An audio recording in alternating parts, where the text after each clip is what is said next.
अगर लाइफ में जल्दी आगे बढ़ना है ना, तो इस लॉ को अप्लाई करना ही पड़ेगा। इस लॉ में ये कहा गया है कि नेवर आउटशाइन दी मास्टर। इसका सिंपल सा मतलब ये है कि जो तुम्हारा सीनियर है या फिर जो कोई सीनियर सुपीरियर पोजीशन में बैठा हुआ है, उसको हमेशा ट्राई करो कि इंपॉर्टेंट फील कराओ या वैल्यूएबल फील कराओ। देखो, हर इंसान के अंदर 4 फैक्टर्स होते हैं। एक होता है इनसिक्योरिटी फैक्टर, एक होता है प्राइड का फैक्टर, एक होता है ईगो का फैक्टर, एक होता है फियर का फैक्टर। अगर आप अपने आप को हर वक्त उनसे होशियार दिखाने की कोशिश करोगे, तो होगा क्या कि उनके चारों फैक्टर ट्रिगर हो जाएंगे और वो अपने आप को ना थ्रेटन फील करेंगे तुमसे। वो इस इन रिटर्न क्या होगा कि वो तुम्हारे दुश्मन बन जाएंगे और तुमको हमेशा रास्ते से साफ करने का ट्राई करेंगे। यहाँ पर मुझको एक बहुत अच्छा एग्जाम्पल याद आ रहा है। एक सीरीज थी गेम ऑफ थ्रोन्स, उसमें एक कैरेक्टर था लिटिल फिंगर करके। तो उस बंदे को एग्जैक्टली पावर डायनेमिक्स कैसे काम करती है ना पता था। वो जानता था कि किसको क्या बोलना है, किसको कितना सर पे चढ़ाना है, किसको वैल्यूएबल फील कराना है, किसके सामने झुकना है।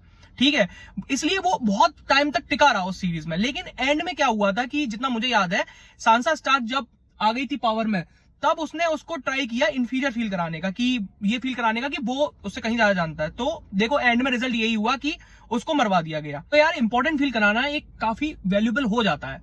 अब जैसे तुम पूछोगे कि कैसे हम करा सकते हैं इंपॉर्टेंट फील, तो जैसे फॉर एग्जांपल तुम बहुत होशियार हो, तुम्हें एक चीज बहुत अच्छे से आती है, ठीक है, तो तुम ट्राई करो कि उसको 100% खुद से करने की बजाय अपने 80% तक करो और 20% के लिए अपने बॉस से या किसी से हेल्प मांगो। इससे क्या है, उनको वैल्यूएबल फील होगा। दूसरी चीज तुम कर सकते हो कि जैसे कुछ काम कर रहे हो तो कुछ ऐसी गलती करो जो नॉन कॉन्सिक्वेंशियल है, बहुत ज्यादा बड़ी नहीं है, बट उसमें उसकी हेल्प मांगो तो होगा। कोई प्रेजेंटेशन दे रहे हो, कुछ अच्छा तुम्हें प्रेज मिल रही है, तो उसमें सटल वे में अपने बॉस की तारीफ ऐड कर दो। आपको थोड़ा कम टैलेंटेड दिखाओ नॉर्मल से, जितने तुम हो। ठीक है, अब तुम कहोगे कि मैं क्यों दिखाऊं। देखो, होशियार आदमी वही होता है जो कहां झुकना है उसे पता है और अपना काम कैसे निकलवाना है। अब इसका मतलब ये भी नहीं है कि तुम हर जगह झुके आ रहे हो, मतलब हर जगह हर किसी के सामने झुक रहे हो, ऐसा भी नहीं है।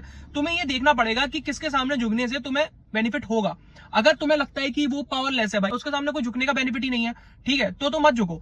बल्कि इवन जितना नीचे ला सकते हो उसको लाओ, क्योंकि पावर जो है सिर्फ वक्त की मोहताज होती है, वक्त की ही स्लेव होती है।